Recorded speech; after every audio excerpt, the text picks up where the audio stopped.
मेहनत का पैसा मिल गया, गलत रास्ता दिखा दिया। हमने उन बच्चों के पंख काट दिए, कमाने लायक नहीं रहने दिया। इतना पैसा घर में आ गया, इतना पैसा घर में आ गया, वो मेहनत करना भूल गए, मेहनत करना ही भूल गए। स्थितियां ऐसी हो रही है। पहले एक धृतराष्ट्र था, आज कई धृतराष्ट्र हो गए। पहले एक गांधारी थी, अब कई गांधारी हो गई। पहले कई एक दुर्योधन था, अब कई दुर्योधन हो गए। बाप देख रहा है, मां देख रही है, बेटा दुर्योधन बन गया। स्थितियां कुछ अलग समाज के साथ चलती जा रही है, तो अधिक पैसा गलत रास्ते ले जाता है। तंग आकर के बेटे ने गोकर्ण ने घर छोड़ दिया, निकला, क्या करूं? फिर सोचा कहां जाऊं, कहां जाऊं। विचार करता है, मैं चला जाऊंगा, इस मां का क्या होगा, इस पिता का क्या होगा। बेटा दुख देने लगा, लूट लूट के ले जाने लगा, मां निकाल निकाल के देने लगी, माता पिता को पीटने लगा। एक दिन दुखी होकर के आत्मदेव रोने लगा। संत ने ठीक कहा था, बेटा दुख देता है। अब ज्ञान की बातें उपजी है, अब ज्ञान की बातें उपजी है, ज्ञान की बातें अब उपजी। अब एक एक संत की बात समझ में आई, और संत की बात समझ में आई तो दुनिया वालों के तानों की बातें सब लुप्त हो गई। एक एक ज्ञान की बात दिखने लगी। संत ने मुझे ये कहा था, संत ने मुझे ये कहा था। ये विचार जब संत के आए, तब ईश्वर ने मदद करी। गोकर्ण आया, बेटा गोकर्ण आया, उसकी सत्संग में वृद्धि करने के लिए। गोकर्ण ने कहा, पिताजी सुनो। बेटे ने बाप को उपदेश दिया है। हर कथा सुनने वालों को, गृहस्थियों को यह प्रसंग विशेष सुनना चाहिए, इसलिए इस कथा पर हम विशेष जोर देते हैं। हर बेटा पिताजी क्या कहता है, पिताजी धर्मम भजस्व सततम, धर्म की सेवा करो, धार्मिक कार्य करो, अपना धर्म निभाओ। धर्मम भजस्व सततम तज लोक धर्मान, लोक धर्म को छोड़ो। इसका मतलब क्या लोक धर्म में नहीं जाए, व्यवहार में, शादी में, विवाह में, जहां भी हो, समाज का काम है जाओ, लेकिन बेटा बेटी हो जाए, पोता पोती हो जाए, फिर बेटों को कहो बेटा अब तुम जाओ, हमको पहचानेंगे, तुमको कौन पहचानेंगे। धीरे धीरे प्रवृत्ति में से निवृत्ति, ये छठी भक्ति है, रामचरितमानस अरण्यकांड। प्रवृत्ति में से निवृत्ति। तो बेटा अब तुम जाओ, तुम जाओ। लोक धर्म को एक समय के बाद छोड़ना। लेकिन मैं तो कई जगह देखा है, शादी में 90 साल के बूढ़े बूढ़े लोगों को, दादाजी को, परदादाजी को हाथ पकड़ के ले जाते हैं। नहीं दादाजी चलो शादी में चलो। अब दादाजी 90 साल में भजन करने दो, बैठने दो, लेकिन नहीं, शादी में चलो, आशीर्वाद दो, आशीर्वाद। और आशीर्वाद घर आना, धोख लग जाना, आशीर्वाद मिल जाए। अब वो रिसेप्शन में जाएंगे, वो इतने आइटम देखेंगे, फिर दादाजी की क्या दशा होगी। वो खाएंगे तो फिर अस्पताल भी जाना जरूरी हो जाएगा। दादाजी की आत्मा को कितना कष्ट पहुंचा रहे हैं हम पोता पोती, बेटा बेटी कितना दुख दे रहे हैं दादाजी को। रसगुल्ला वो खा नहीं सकते, देख देख के दादाजी दुखी होंगे। जवानी में तो खूब खाए, अब खाने नहीं देते बेटा बेटी। अब बताओ दादाजी को सता रहे कि नहीं सता रहे। विचार करो, विचार करो। एक उम्र के बाद बस अब रहने दो। ये कथा का तजलोक धर्मान। एक पिता से बेटा कह रहा है, भागवत में पढ़ लो प्रमाण सब। फिर क्या करें और क्या करें, स्पष्ट लिखा है, तेजलोक धर्मान सेवस्व साधु, साधु पुरुषों की सेवा करो। सेवस्व साधु पुरुषांजयी काम तृष्णाम, कामनाओं को छोड़ो, तृष्णाओं को छोड़ो। गीताकार भी ये कहते हैं, कामनाओं को छोड़ो। कामनाएं, कामनाएं दुख देती है। तो तेजलोक धर्मान सेवस्व साधु पुरुषांजयी काम तृष्णाम, अन्य गुण दोष चिंतन माशु मुक्त्वा।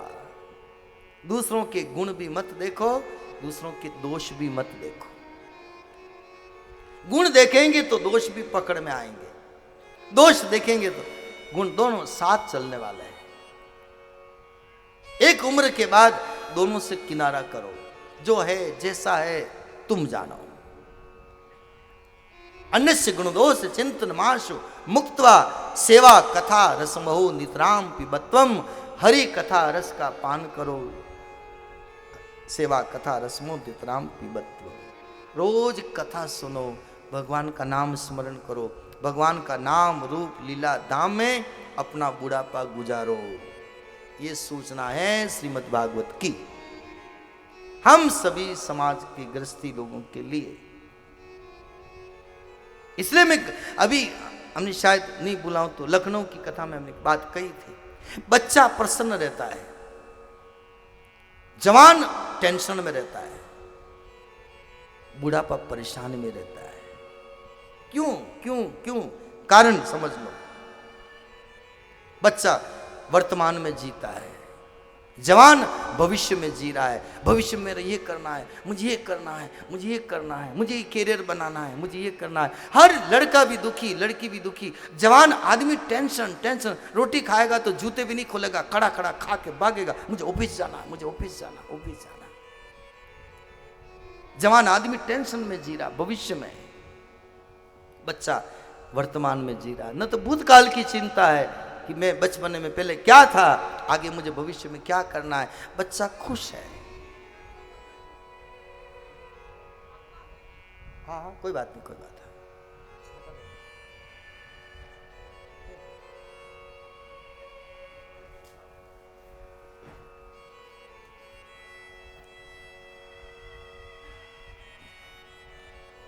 इशारा हो रहा है कि आरती कर लो, और करेंगे 12 नहीं तक हम कथा नहीं करेंगे, आप चिंता न करें। कोई कोई मन में सोच रहे होंगे कि हकीकत में 12 बजे तक कथा करेंगे। नहीं, अभी आरती कर रहे हैं, लेकिन बातें आप सुन रहे होते, इसलिए मैंने सोचा मुझे कहीं जाना नहीं, आना नहीं, तो मैं बैठा हूँ भी, क्या करूँ। जिनको जल्दी होने ऐसा कहीं जाना हो तो जा भी सकते हैं, कोई बंधन भी नहीं, लेकिन हम आनंद में बैठे हैं। यहाँ की घड़ियाँ, ऐसा समय, ऐसा पल दोबारा आने वाला नहीं। वर्तमान वर्तमान वर्तमान में प्रसन्नता से, इसलिए हम निवेदन कर रहे हैं। बच्चा इसलिए खुश होता है कि वर्तमान में जीता है, कि न भविष्य की चिंता, मुझे क्या बनना क्या नहीं बनना। बच्चे को कोई टेंशन नहीं, न फीस की चिंता, न खाने की चिंता, न मकान की चिंता। बच्चा टेंशन फ्री। जवान आदमी पूरा टेंशन, मैं पास होऊंगा कि नहीं होऊंगा, मैं डिग्री में पास ये होगा कि नहीं होगा, मुझे ये बनेगा कि नहीं बनेगा, मेरा नंबर आएगा कि नहीं आएगा, ये। और बुढ़ापा परेशान क्यों रहता है? क्योंकि भूतकाल में जीता है। जितने भी वृद्ध लोग हैं, अधिकांश, सबकी बात नहीं कर रहा हूं, अधिकांश, हम हमारे बचपने में ये देखा, हमने हमारी जवानी में ये देखा, हमने इतना रुपए का किलो घी खाया, हमने इतने तोले का सोना देखा, हमने ये देखा। ये 5 बूढ़े लोग मिलेंगे तो सत्संग की बातें नहीं करेंगे, सब भूतकाल में जाएंगे। देखना, कोई भी 5 बूढ़ी माता बहनें बैठे तो सब बेटों की न बहुओं की बातों के सिवा दूसरी बातें ही नहीं मिलेगी उनको। पता नहीं, एक हवाई ऐसी चल रही है, हवाई ऐसी चल रही है।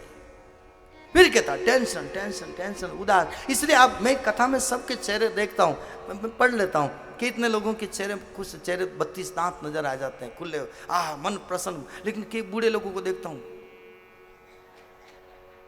मैं समझ जाता हूँ भूतकाल में जी रहा है। कहता नहीं किसी को, लेकिन उसके चेहरे से पता लग जाता है। ये कथा में बैठे, लेकिन इनको पुरानी बातें ज्यादा याद आ रही है। पहले ऐसे कथा नहीं होती थी, आजकल ऐसे कथा कैसे हो रही है, आजकल ऐसे यूं क्यों हो रहा है, आजकल यूं क्यों हो रहा है। ये सब तर्क वितर्क संकल्प विकल्प इसमें जीता है। तो वर्तमान, भूत, भविष्य, फ्यूचर, प्रेजेंट एंड पास्ट, तीनों काल में जीने वाले हम 3 तरह के लोग। जो जिस स्टेज का हो उस स्टेज में अपने आप को समझ लें। तो खुश रहने के लिए कुछ ही बातें हैं, थोड़ा इसमें चेंजिंग करना पड़ेगा। परमात्मा न भूतकाल है न भविष्य काल है, परमात्मा एट प्रेजेंट है। इसलिए परमात्मा संत और भगवंत हर वक्त है, 24 घंटे है, इसलिए हर पल हर पल हर पल। इसलिए कोई भी संत के पीछे भूतपूर्व नहीं लगा। हमने पहले भी आगे कथाओं में कहा, भूतपूर्व सांसद, भूतपूर्व विधायक, भूतपूर्व अध्यक्ष, किसी के पीछे नहीं लगा, इनके पीछे लगा। लेकिन कोई संत के पीछे किसी आपको कोई लगा हो तो बताओ। भूतपूर्व राम सुखदास जी महाराज, भूतपूर्व का हनुमान प्रसाद जी पोद्दार, भूतपूर्व मीराबाई, भूतपूर्व सूरदास जी, भूतपूर्व तुलसीदास जी, भूतपूर्व कबीरदास जी, भूतपूर्व नरसिंह मेहता। ये भूत किसी के पीछे नहीं लगा, ये सब हम लोगों के पीछे लगा है। ये सब जितने जितने दुनिया से जुड़े रहे उनके पीछे भूत लगा, भगवान से जुड़े रहे भूत दूर हो गए, दूर हो गए। इसलिए प्रमाण हनुमान चालीसा। भूत पिशाच निकट नहीं आवे, महावीर जब नाम सुना, नासे रोग हरे सब पीरा, जपत निरंतर हनुमत बीरा, जपत निरंतर हनुमत बीरा। तो आत्मदेव को बेटे ने ज्ञान दिया। आत्मदेव गया गंगा किनारे और गंगा किनारे जाकर दशम स्कंद का पाठ किया, अपनी मुक्ति करी। और हमारे गोकर्ण चला है यात्रा करने के लिए। और इधर धुंधुकारी व्यसन में फंस जाने के कारण शराब पीना, जितने बुरे कर्म सब करने लगा। और 5 स्त्रियों के चक्कर में फंस गया, 5 चोरियां करने लगा। राजा के खजाने में चोरी करी, धन लूट के लाया, स्त्रियों को दिया, स्त्रियां राजी हो गई, शराब के नशे में था। उन गणिकाओं ने, उन स्त्रियों ने पलंग के बांध दिया, नशे में था, फांसी लगाई, मरता नहीं। फिर जलते हुए अंगारे मुंह में डाले, तड़प तड़प कर प्राण निकले। उसका अंतिम संस्कार भी नहीं किया और प्रेत बन करके भटकता है। जमीन में शरीर को गाड़ दिया, प्रेत बन करके भटकता है। समाचार मिला गोकर्ण को, उसने भी तर्पण किया है, पिंडदान किया है गया जी में जाकर, फिर भी उसका उद्धार नहीं हुआ। एक दिन रात में किसी के रोने की आवाज सुनी। गोकर्ण कहा, भाई तू कौन है? कहा, मैं तुम्हारा भाई धुंधुकारी। तुम तो अच्छे कर्म वाले निकल गए, मैं बुरे कर्म वाला हो गया, मेरी अधोगति हो गई, उन स्त्रियों ने मुझे मार डाला, मेरा उद्धार करो, मैं प्रेत बन के भटक रहा हूं। फिर भागवत की कथा करी है और विधि विधान से फिर एक बांस के अंदर वायु रूप में छिप करके बैठ गया।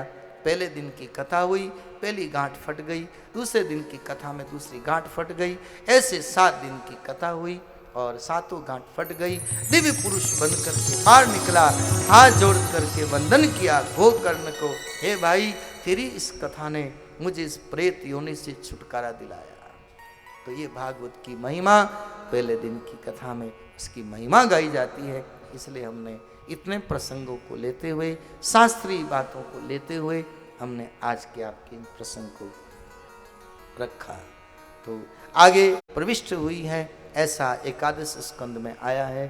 तो इस पवित्र ग्रंथ के पास हम बैठकर इस भूमि में, इस द्वारिका भूमि में, मैं तो अपने आप को बहुत धन्य महसूस कर रहा हूँ कि इस भूमि में मुझे भी प्रभु के गुण गाने का एक अवसर आप लोगों ने मुझे दिया।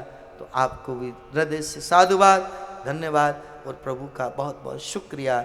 इसलिए मुझे वो पंक्ति याद आती, कभी कभी कहते हैं, तेरे दरबार में दाता सुनाने दिल की आए, तेरे दरबार में दाता सुनाने दिल की आए, सुनाने दिल की आए, सुनाने दिल की आए। करूं क्या आपसे पर्दा